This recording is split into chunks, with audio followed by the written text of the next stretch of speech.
You need to stop acting like that signature gave you any power in this family, Claire. Vivian's voice was ice over the phone, each word clipped and deliberate. That notarized agreement was never about protecting you or Ethan. It was about keeping what belongs to us exactly where it belongs. She paused just long enough for the words to land. Brooke has always understood how this compound works. You were convenient for a while. Now you're becoming a problem. If you breathe one word about those papers to anyone, Ethan, your little work friends, anyone, I will make sure you leave here with nothing but the clothes you walked in with 3 years ago. Hi, my name is Claire Donovan. I am 26 years old. That phone call happened on a Tuesday afternoon in late March. I was sitting at the kitchen island in the East Bellevue house Ethan and I shared inside the Donovan family compound. The same house I had walked into as a new bride at 23, telling myself the heavy gates and shared security meant safety instead of surveillance. Vivian had called instead of coming over herself. She never raised her voice when she wanted to hurt someone. She just spoke in that flat, administrative tone, like she was reading off a list of rules I had already agreed to without realizing it. The agreement she was talking about sat in the bottom drawer of the desk in Ethan's study. I had signed it 2.5 years earlier on a sunny afternoon when Vivian said it was standard paperwork for any spouse moving into the compound. A notarized document that supposedly protected the family's shared investment in the private roads, the gate system, and a small portfolio of rental properties the Donovans owned around the east side. I signed without reading every line, because Ethan had already signed, because Vivian had smiled at me like I was finally being let into the circle, and because I wanted so badly to believe I belonged somewhere after my own parents had made it clear I was on my own after college. I never asked what the fine print actually transferred. I trusted the woman who called me daughter-in-law in public and treated me like temporary staff in private. The first crack showed 6 weeks before that phone call. Ethan's father, Richard, had a minor heart episode at the golf club. Nothing life-threatening, but it forced the family to pull together financial statements for the estate planning attorney. Vivian asked me to bring over the household copies of the compound agreements. I went to the study, opened the drawer, and pulled out the folder. The notarized page I remembered signing was there, but the signature block on the second page looked slightly off. My name was printed, not signed in my usual hurried cursive. The notary stamp was dated 3 days after I thought I had signed it. I took a photo of both pages with my phone and put the folder back exactly as I found it. That same week, I mentioned it to Paige Ellison at work. We sat 2 desks apart in the financial analysis team at the downtown Seattle firm, where I handled compliance reviews for mid-size real estate portfolios. Paige was sharp. The kind of person who noticed when numbers didn't line up, even if no one else wanted to see it. I showed her the photo during lunch, framing it as a weird paperwork mix-up with my in-laws. She zoomed in on the date stamp. "Claire, this isn't a mix-up. The notary is Marcus Hale. He only works out of that little office in Kirkland. If you didn't sign in front of him, someone else did." I felt the floor tilt under my chair but kept my face still. I had spent 3 years learning how to keep my reactions small inside the Donovan compound. Showing panic only gave Vivian more to work with. Paige didn't push that day. She just said, "If you want, I can run the property addresses through the county recorder's database after hours. No charge. Just say the word." I told her I would think about it. I didn't want to think about it. I wanted the photo to be nothing. 2 nights later, Ethan came home late from a client dinner and found me still at the kitchen island with the photo open on my laptop. He kissed the top of my head and asked what I was working on. I told him it was a compliance thing from the office. The lie came out smooth. I had gotten good at those, too. The next morning, Vivian called the house line while Ethan was in the shower. She didn't say hello. "I heard you've been asking questions about the compound paperwork," she said. Brooke noticed the folder was moved. "You know how she keeps track of these things." I didn't answer. She continued in the same even tone. "Ethan doesn't need to be bothered with this while his father is recovering. Brooke and I have it handled. That's what the agreement was for. You signed it so we could handle things without involving the two of you in every little decision." I still didn't speak. Vivian filled the silence. "You're not from here, Claire. You don't understand how families like ours protect what they've built. Brooke has been part of it since she was born. You've been here 3 years. Try to remember your place." She hung up before I could answer.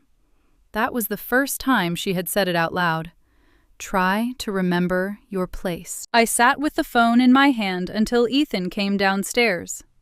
He asked if everything was okay. I said it was just his mother checking on his dad. Another smooth lie. The following Friday, Paige slid into the chair across from my desk at 5:47 p.m., after most of the floor had cleared out. She set a single printed page between us. "I pulled the recorded documents for the 3 addresses tied to the compound trust," she said quietly. 2 of them show a silent transfer of minority interest last year. The buyer of record is a limited liability company. The managing member is listed as Brooke Donovan. The funds moved through an account that doesn't match any of the Donovan family operating accounts I can see publicly. She tapped the page. "The originating account for the purchase is the same one your notarized agreement funnels maintenance fees into. The one you thought was just for the gates and roads." I stared at the numbers until they blurred. The transfer wasn't huge on paper, but it was structured to look like routine maintenance reallocations. Quiet. Clean. The kind of movement that wouldn't trigger questions unless someone was already looking. Paige watched my face. "Claire, this isn't a paperwork error. This is a silent asset shift, and your signature is the authorization that made the account accessible for it."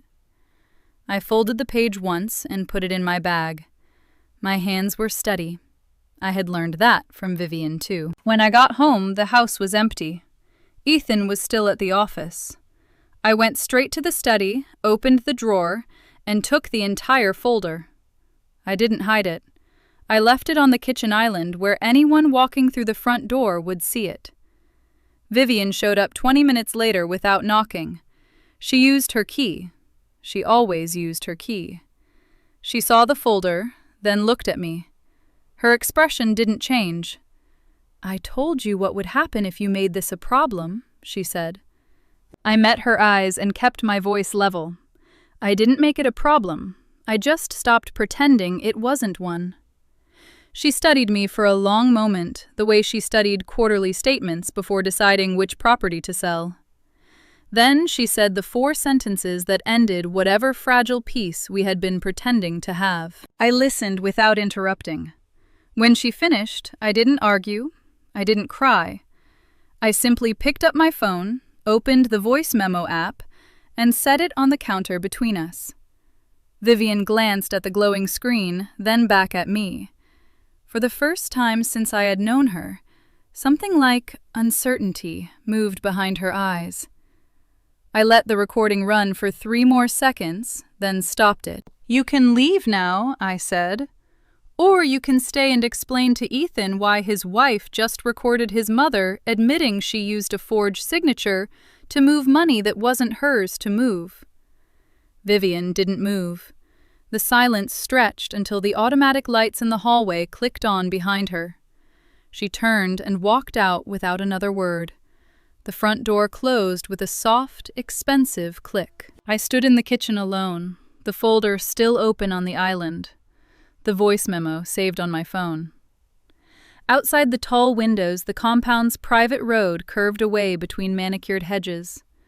Somewhere on the other side of those hedges, Brooke was probably already on the phone with her mother, deciding what the next move would be. I didn't call Ethan. I didn't call Paige. I didn't call Lily.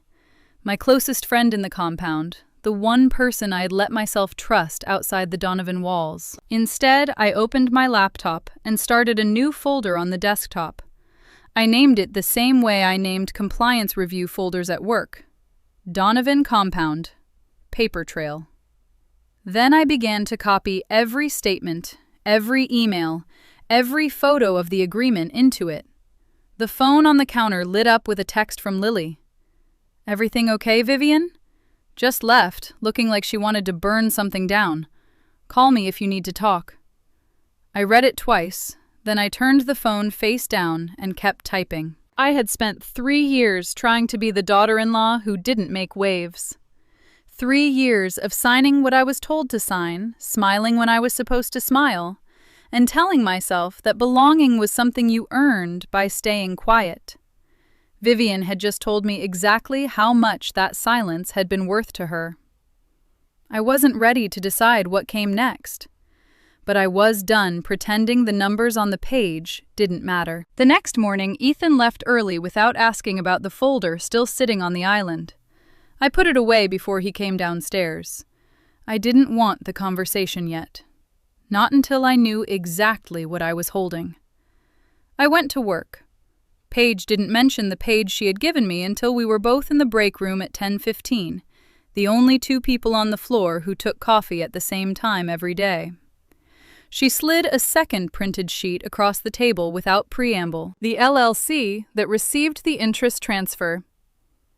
"It's not new. It was formed 18 months before you signed anything.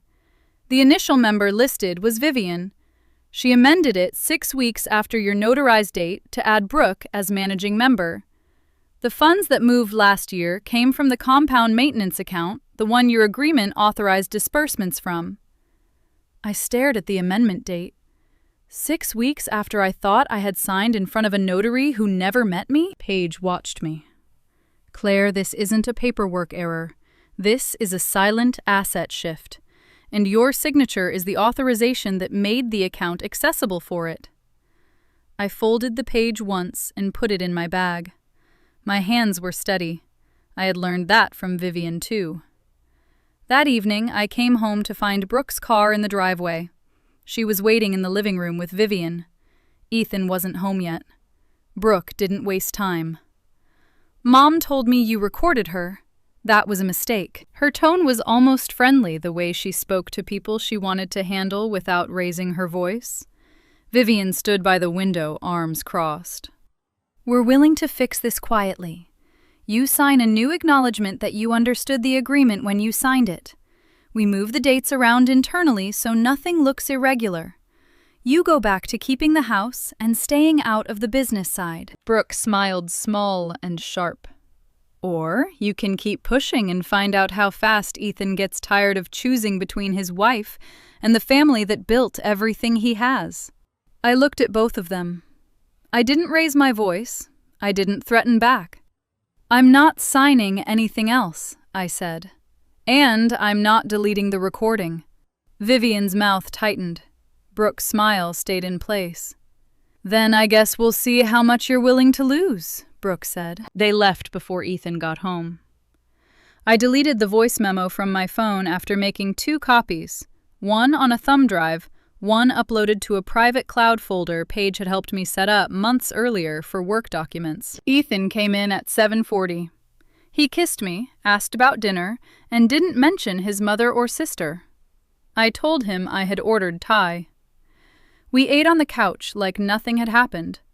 I let him talk about his day. I didn't tell him about the folder, or the recording, or the amendment dates. Later, when he was in the shower, my phone lit up with a text from Paige. "Found the other side. The distributions from the LLC go to a trust. The trustee is listed as a law firm in Bellevue. The beneficiary name is redacted in the public filing, but the trust ID matches one of the older Donovan estate documents. I can't pull the full beneficiary list without a subpoena. But the initial formation of the trust, it was amended the same week your agreement was signed." I read it 3 times. Then I opened the folder on my laptop and added the new information. My hands were steady. My chest felt tight in a way that had nothing to do with panic and everything to do with the slow, cold click of pieces locking into place. I didn't text Paige back that night. I closed the laptop, turned off the lights, and lay awake next to Ethan until the sky outside the compound windows started to turn gray. The next morning, I called in sick for the first time in 2 years. I told Ethan I had a migraine. He brought me water and kissed my forehead before he left. As soon as his car cleared the gate, I got dressed, drove to the small office building in Kirkland where Marcus Hale's notary service was listed, and parked across the street. I didn't go inside. I just watched the door for 20 minutes until a man in his 60s came out carrying a briefcase. He matched the photo on the county notary registry site. I stayed in the car until he drove away. Then I started the engine and headed back toward Bellevue. My phone rang on the way. Lily's name on the screen. I let it go to voicemail. The text came 30 seconds later.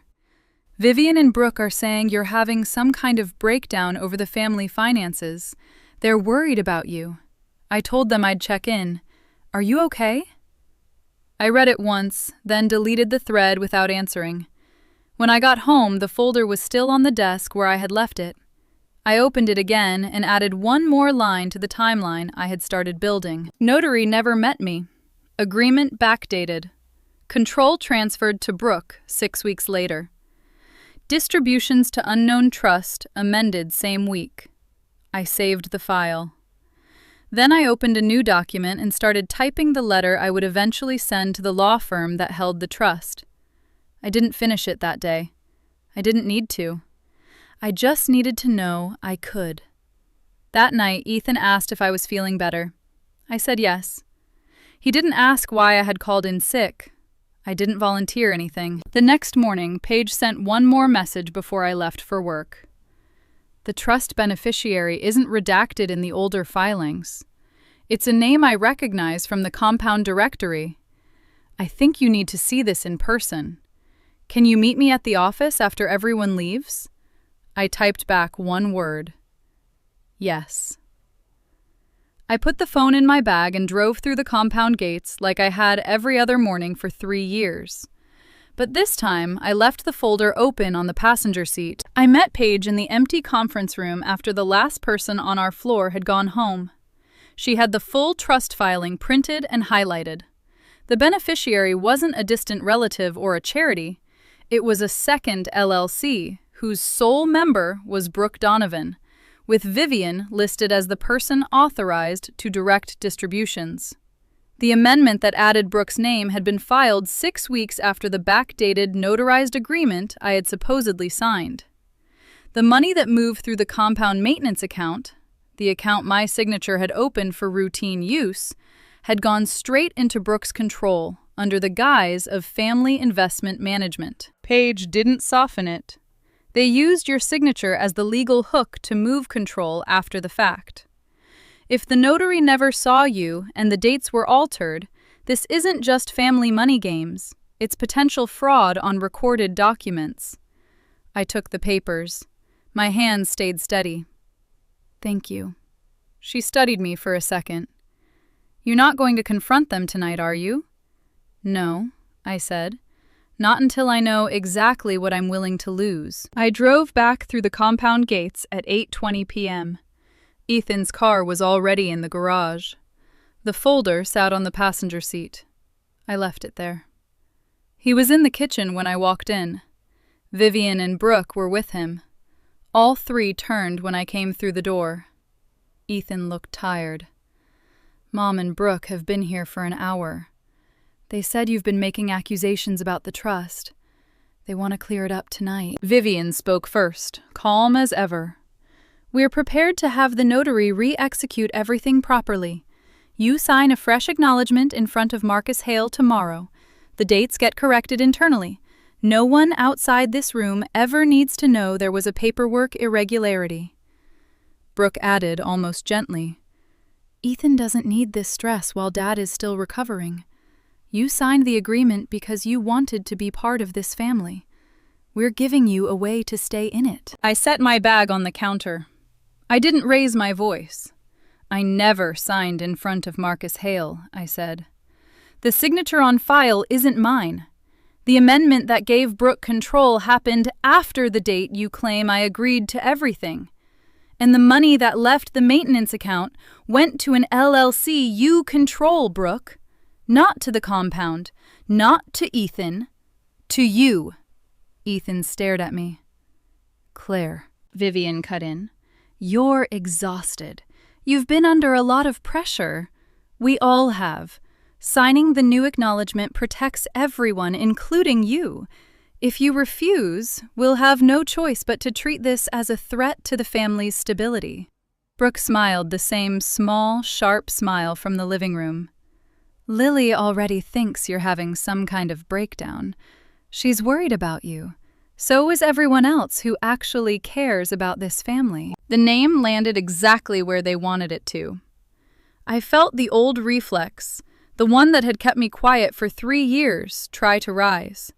The reflex that said belonging was something I had to earn by staying small. I looked at Ethan.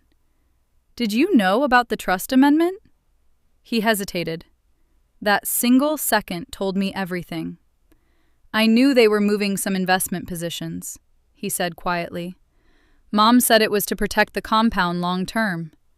I didn't ask for the details. Vivian stepped forward. Ethan, you don't have to choose right now. We can fix the paperwork tomorrow and move on. Claire can stay. We can all move forward. I turned to her.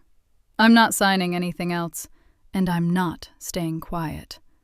The room went still. Brooke spoke first.